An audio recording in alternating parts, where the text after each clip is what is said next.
nico gituma rero hari umwigisha yahora tubwira ati les nouvelles technologies de l'information et de la communication est un épée à double tranche. Nukuvuga inkota ni inkota y'ubugi bubiri mu gihe tutabikoresheje neza tutavyifashemo neza bishobora guterimutsa abandi canke kubabera igitsitaza niko no bivuga.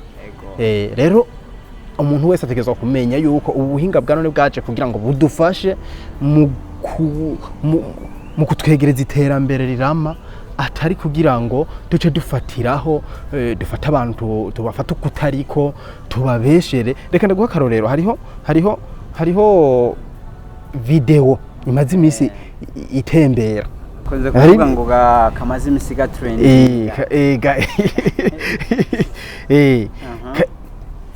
uriko urumva uwo muntu ivyo ariko aravuga